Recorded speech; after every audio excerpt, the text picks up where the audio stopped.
Roma da Kabul, Zahra Ahmadi, l'attivista per i diritti delle donne afghane in fuga dai talebani, saluta a distanza quel fratello ristoratore a Venezia che aveva chiesto aiuto per lei.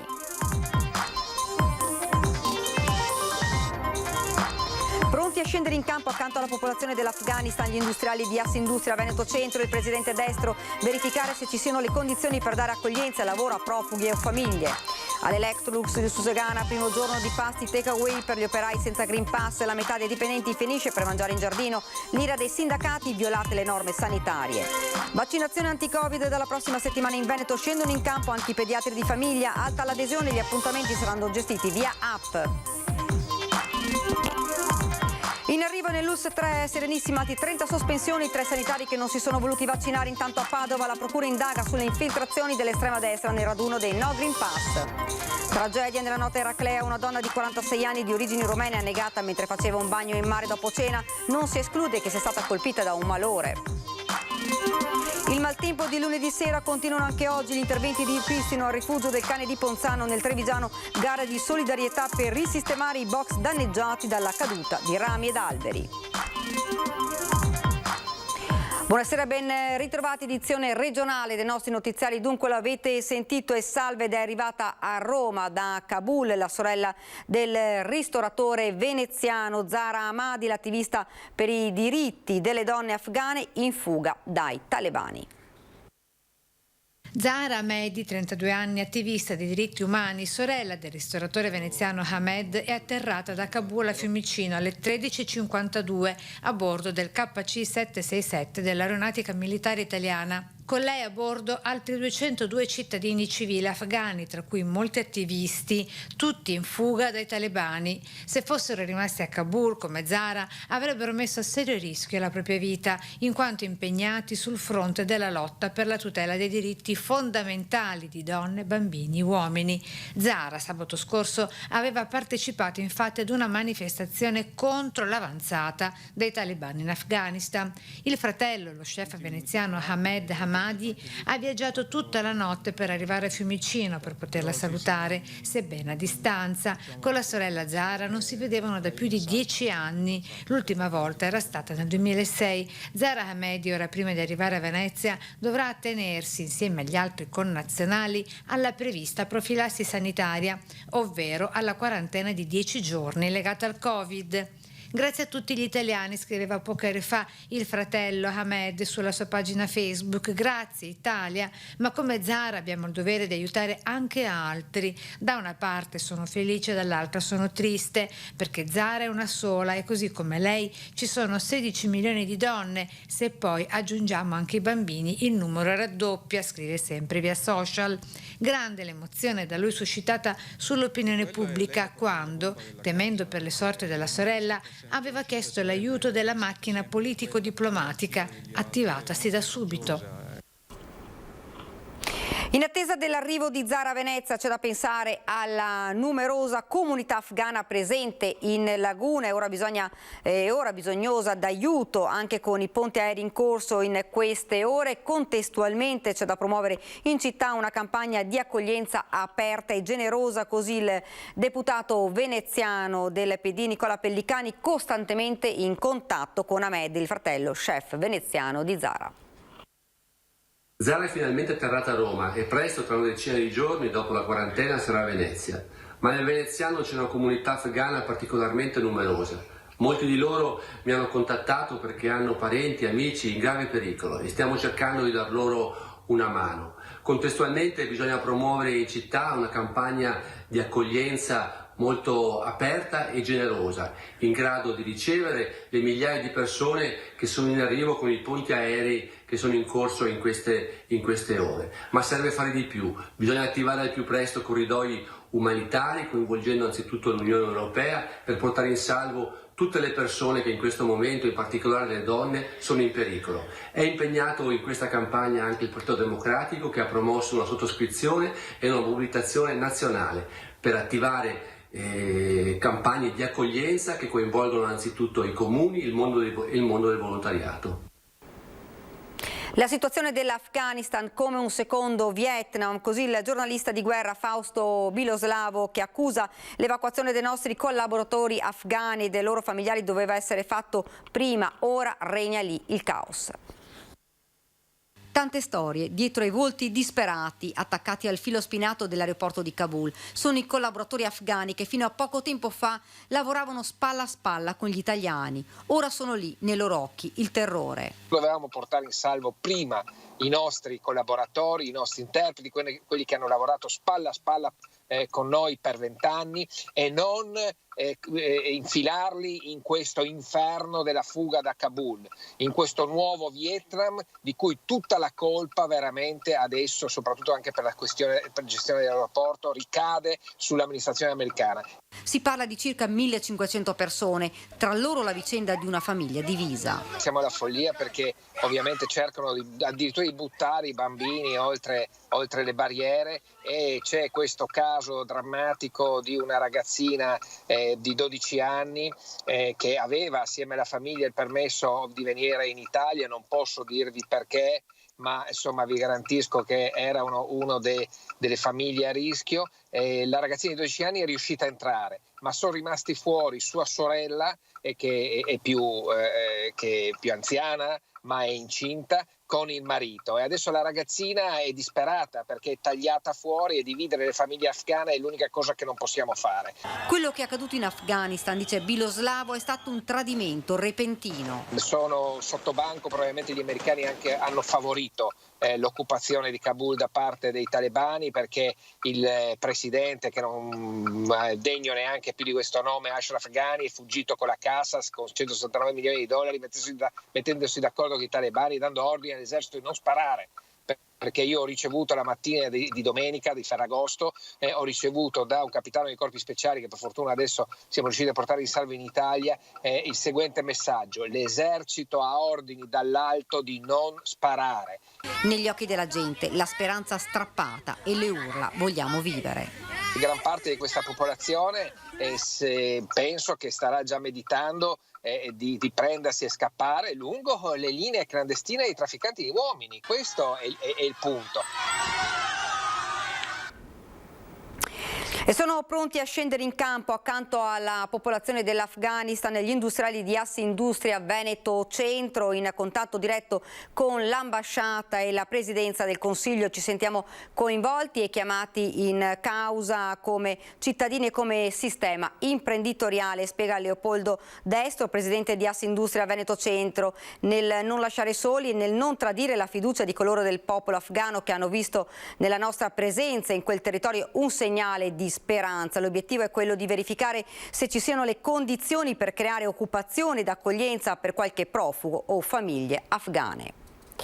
E la vicenda dell'Afghanistan tiene il mondo con il fiato sospeso. Gli stessi sindaci trevigiani sono pronti ad un sistema di accoglienza diffusa per chi scappa dal regime talebano. Abbiamo chiesto ai trevigiani che cosa ne pensano. La maggior parte è a favore, ma dicono serve una risposta unitaria dall'Europa.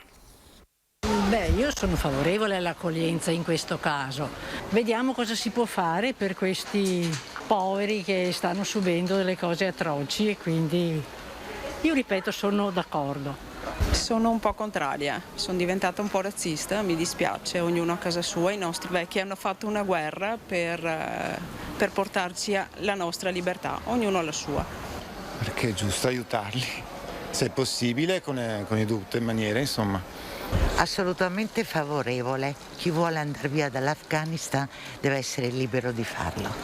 I corridori umanitari cosa vuol dire? Bisogna approfondire dove vanno, chi li prende, cosa fanno. Si parla di 4.000 famiglie. Penso che sia una cosa doverosa da fare, però non condivido il modo. Difficile dire se uno è favorevole o contrario, anche perché la situazione è estremamente complessa. Ad ogni modo, in linea di massima sarei anche favorevole.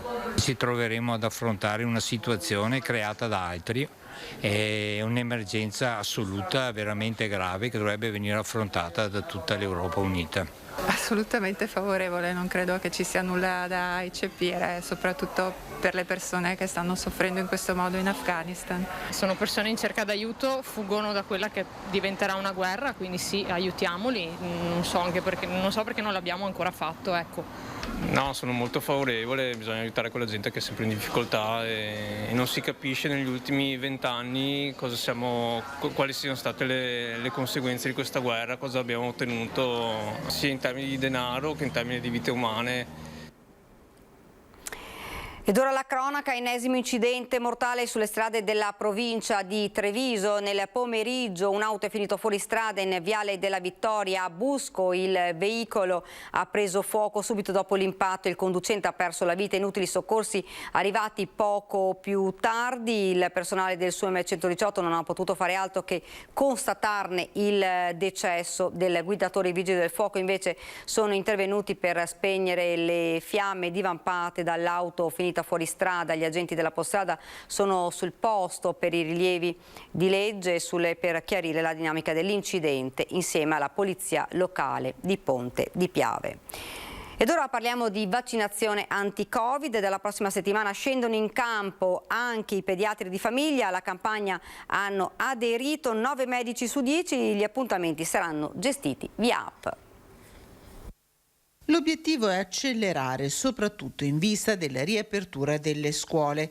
Per questo, siglato l'accordo, dalla prossima settimana anche i pediatri di famiglia saranno impegnati in modo attivo nella campagna di vaccinazione per i loro assistiti che hanno compiuto i 12 anni.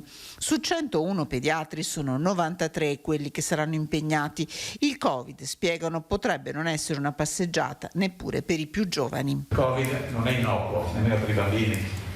Non è innocuo perché ci sono bambini che si ammalano, ci sono bambini che hanno il cosiddetto long Covid, cioè una malattia che stenta a risolversi. Un coinvolgimento attivo, quello dei pediatri, che si impegnano a contattare in modo diretto le famiglie dei loro pazienti che ancora non hanno aderito alla campagna di vaccinazione grazie all'attivazione di una app. Lo faremo tramite questo mezzo informatico dei nostri programmi e io credo che probabilmente ormai siamo giovedì, non questa settimana, ma dalla prossima i primi pediatri cominceranno a vaccinare nei propri studi. Convintamente e sollecitiamo, ovviamente l'abbiamo sempre fatto, ma lo faremo adesso, l'abbiamo fatto in ogni occasione che abbiamo avuto di poter apparire sui media locali. Sosteniamo al 100% la vaccinazione dei nostri assistiti. Sarà Moderna, un vaccino più facile da gestire per le minori temperature di conservazione, quello usato dai pediatri di famiglia. Il vaccino è certificato per gli adolescenti, assicurano i responsabili dell'ULSS 6, nessuna sostanziale differenza tra Pfizer o Moderna. Sabato scorso a Padova il corteo non autorizzato organizzato da un gruppo di No Green Pass riconducibile all'estrema destra. Della manifestazione si sta interessando la Procura. Possibile rischio di infiltrazioni di estrema destra tra i movimenti No Green Pass. Sarebbero queste le motivazioni che starebbero spingendo la Procura a fare chiarezza sulla manifestazione di Piazza Duomo di sabato 14 agosto. Nonostante la mancata autorizzazione, in centro città sono sfilate circa 200 persone, così come era accaduto anche il 24 luglio. Gli organizzatori di entrambe le manifestazioni non autorizzate sono stati identificati dagli agenti della Digos e segnalati all'autorità giudiziaria. Nell'occhio degli investigatori soprattutto quanto sarebbe accaduto sabato scorso, quando il fronte No Green Pass si sarebbe diviso con una parte che aveva deciso di scendere in piazza e una parte che invece avrebbe ritirato tutte le richieste. Sabati che continuano a essere caldi per la città di Padova, dove il Veneto No Green Pass ha chiesto le autorizzazioni per un nuovo momento di confronto per il tardo pomeriggio del 21 agosto con appuntamento ancora una volta in piazza Duomo. In arrivo nuove sospensioni dal servizio nella ULSS 3 Serenissima Veneziana. Si tratta di altri 30 operatori sanitari che a oggi rifiutano di vaccinarsi. In arrivo la seconda tornata di sospensione dal servizio di altri 30 operatori sanitari della ULSS 3 Serenissima che risultano ancora senza immunizzazione perché senza alcuna dose di vaccino dagli stessi rifiutata. Noi abbiamo già proceduto con le prime circa 30 sospensioni, stiamo lavorando su un altro gruppo di persone che non hanno i requisiti per poter essere tenuti in servizio. La nostra commissione insediata presso la sanità pubblica sta lavorando sia sul versante dei nostri dipendenti sia sul versante delle altre persone addetti in sanità che lavorano su privati o che lavorano in altre province. A fine luglio erano circa 500 i dipendenti della ULSS 3 non vaccinati, tra infermieri, OSS e medici, tra quest'ultimi diversi i medici di medicina generale. Da allora diversi quelli che hanno fatto dietro front, decidendo anche in queste ultime ore di tornare sui propri passi, ma il numero è da definirsi con esattezza. Quindi è un lavoro lungo, impegnativo, deve essere fatto con molta attenzione proprio per non ledere i diritti di nessuno. Il personale sospeso resterà anche senza stipendio fino al 31 dicembre di quest'anno, così come previsto dalla normativa nazionale in vigore.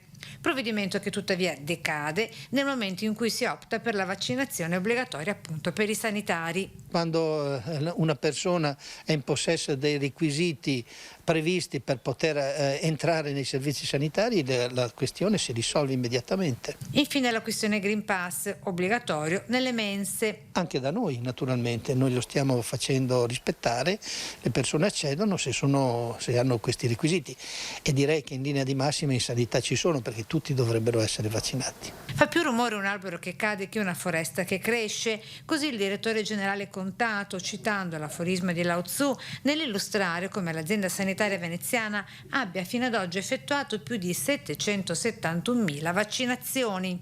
È una bella montagna di vaccini e questo ci consente di vivere abbastanza tranquilli.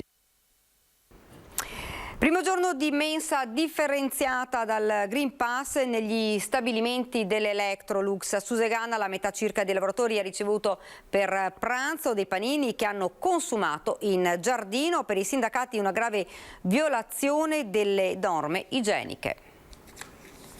Ma hanno trovato il Green Pass da oggi? Sì, certo. E quindi ve lo chiedevano all'ingresso? Sì, e chi non ce l'aveva cosa fa? Mangia fuori panino, portano panino in pranzo. È partita così oggi la mensa differenziata all'Electrolux di Susegana. All'interno questo cartello distingue perfettamente il percorso per chi non esibisce il Green Pass con pranzo al sacco da chi invece ha usufruito regolarmente della mensa con qualche inghippo, come nella vicina sede di Porcia. Mieti a mangiare panini col Green Pass che non se lo legge. Una barzelletta. Una barzelletta. E anche Daniele. A Susegana i lavoratori senza Green Pass hanno pranzato all'esterno. Non ho Green Pass e non sono vaccinato. E quindi hai dovuto mangiare fuori? Sì, ho mangiato fuori 2 panini fatti, fuori così, sulle panchine. Per questo in un comunicato i lavoratori denunciano i pasti in giardino una grave violazione delle norme igienico-sanitarie, chiedendo alla dirigenza di posticipare l'applicazione delle nuove regole in attesa di un pronunciamento definitivo da parte del governo. Cosa pensate del fatto che comunque dentro in messa dovete mangiare divisi e poi dentro in fabbrica siete tutti insieme, secondo voi? Sì, è un po' un controsenso. Sembra fuori vista. Sì. Ci sono tante persone che hanno dovuto pranzare fuori. Sì, credo che fossimo la metà dentro oggi. Metà dentro, metà fuori. Sì. E tragedia nella notte a Eraclea, una donna di 46 anni di origine romene è annegata mentre faceva un bagno in mare. Tragedia ad Eraclea con il bagno al chiaro di luna che si trasforma in dramma. È accaduto la notte scorsa quando una donna di 46 anni, Florina Cerasella Gogu, è deceduta in mare per causa al vaglio degli inquirenti. La vittima, di origine rumene ma che da tempo viveva nella zona, era arrivata in spiaggia con un gruppo di amici dopo aver cenato. Volevano terminare la serata con il classico bagno dopo la mezzanotte, ma quando la 46enne si è tuffata in mare è stata colta volta sembra da improvviso malore, non si esclude una congestione, ma è tutto ancora da chiarire. Sono stati gli amici a chiamare il 112. Sul posto, nel tratto di spiaggia alla fine di via Marinella, i carabinieri per primi hanno prestato soccorso, quindi i sanitari che hanno tentato di salvare la 46enne, ma ogni sforzo è stato inutile. La donna non respirava più. Vaia purtroppo non è solo un ricordo, le sue conseguenze si avvertono ancora oggi. Ecco per esempio la situazione a Gosaldo. A Gosaldo, nelle zone colpite dal maltempo del dicembre 2020, i danni sono ancora ben visibili e si sommano alle conseguenze di Vaia.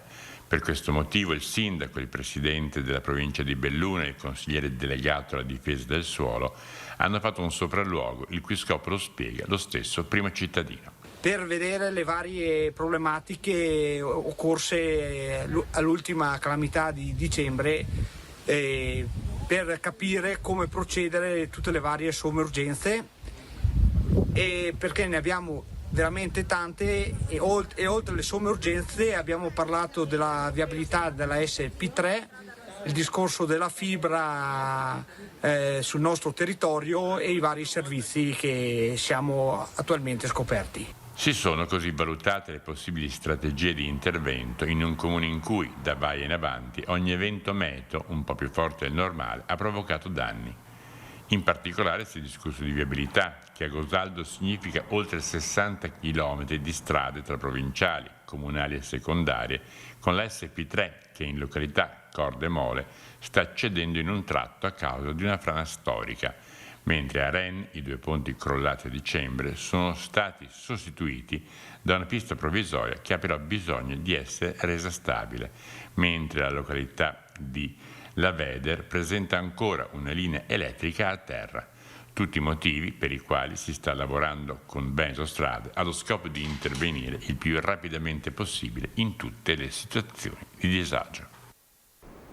E continuiamo a parlare del maltempo però nella provincia di Treviso. Continuano anche oggi gli interventi di ripristino a rifugio del cane di Merlengo. Occorre fare in fretta per risistemare i box danneggiati dalla caduta di rami ed interi alberi. Sono stati molti danni, soprattutto causati da alberi caduti non manutenzionati che poi si sono riversati sulle cucce dei nostri cani e soprattutto nei box. Fortunatamente nessun cane si è fatto male e fortunatamente prontamente sia il sindaco che tantissimi volontari e amici dell'ENPA sono venuti ad aiutarci e a rimuovere tutto, a pulire, raccogliere foglie. Al rifugio del cane di Merlengo, gestito dall'ENPA, il forte vento di lunedì sera ha causato non pochi danni che ora vanno velocemente riparati. Il tam-tam ha subito fatto accorrere qui il comune, che è ente responsabile della struttura, i volontari, diversi operai, per tamponare nelle ore immediatamente seguenti l'emergenza che si è venuta a creare. Con la protezione civile abbiamo liberato tutta la via che era stata occupata dagli alberi caduti perché capivamo che all'indomani i volontari sarebbero arrivati.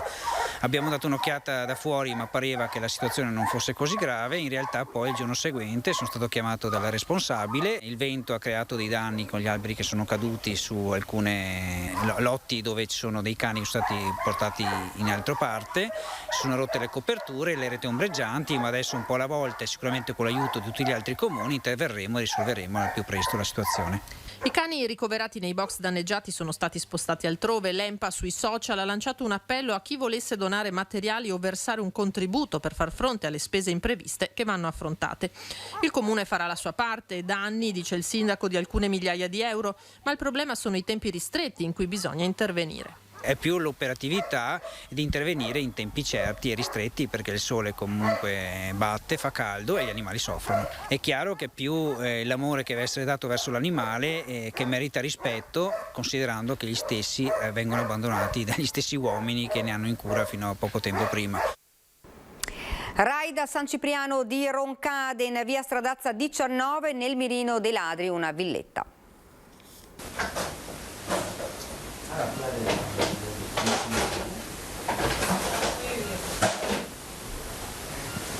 Hanno Hanno divelto porte, finestre e poi sono entrati devastando ogni cosa. Un colpo messo a segno in pieno giorno a San Cipriano. Una banda che ha messo a soqquadro ogni stanza, ogni angolo. Un disastro, cioè un disastro. No, altro non ho da dire, purtroppo. Più che altro i suoi ricordi familiari di una volta, che anche quelli sono spariti. I ladri hanno atteso che il proprietario fosse uscito per andare a lavoro. Un furto studiato nei minimi dettagli. A lanciare l'allarme sono stati alcuni passanti. Sono arrivato a casa su chiamata di un passante che mi diceva: guarda che c'è una macchina strana fuori casa tua. Sono partito subito da lavoro, dove lavoro, e sono arrivato qua, ma ormai ho trovato tutto quanto sottosopra. Hanno fatto irruzioni in questa casa, ma anche nell'abitazione della nonna che è morta una settimana fa. Hanno rubato diversi monili in oro, un orologio, soldi in contanti. Dentro hanno lasciato un disastro, senza nessun rispetto per nulla e niente. Quando il proprietario è stato avvertito di movimenti sospetti vicino alla sua abitazione, ha subito allertato una sua amica. Al momento non c'era nessuno, ho chiamato una mia amica che gli ho detto: vai a dare un'occhiata. E lei è arrivata e li ha fatti scappare, tutto lì. Lei li ha fatti scappare, ormai avevano, penso, già fatto il loro lavoro, il loro operato. Sono passati 25 minuti dalla chiamata all'arrivo della giovane, 25 minuti in cui i ladri hanno razziato tutto. Sul posto per le indagini i carabinieri. Ed è davvero tutto per questa edizione del nostro telegiornale. Vi lascio le previsioni del tempo. Grazie davvero per averci seguito. Buona serata.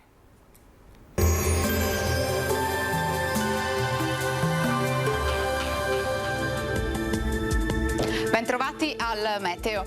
Anticiclone africano in rimonta, saranno giornate di tempo nel complesso bello, fatta eccezione per un po' di instabilità pomeridiana. Le temperature rimarranno entro i valori medi stagionali. Vediamo insieme il dettaglio. Sul Veneto in pianura cielo sereno o poco nuvoloso, salvo per possibili annuvolamenti sulle zone interne al mattino. Sulle zone montane invece saranno possibili degli annuvolamenti irregolari e al pomeriggio non si esclude anche qualche rovescio o temporale. Temperature come detto in ripresa, minime tra 14 e 21 gradi, valori massimi oscillanti invece tra i 26 e i 31 gradi all'incirca. Ci spostiamo ora sul Friuli Venezia Giulia, anche qui prevale il bel tempo soleggiato, non sono previste precipitazioni, il cielo sarà poco nuvoloso. Temperature minime tra 16 e 21 gradi, massime sui 28-30 gradi. Infine diamo uno sguardo alla situazione del Trentino Alto Adige, qualche acquazzone sui settori più settentrionali, altrove asciutto e stabile. Temperature minime intorno ai 15-17 gradi, massime sui 28-29 all'incirca. Dal meteo di Antena 3 per ora è tutto, grazie per l'attenzione e arrivederci.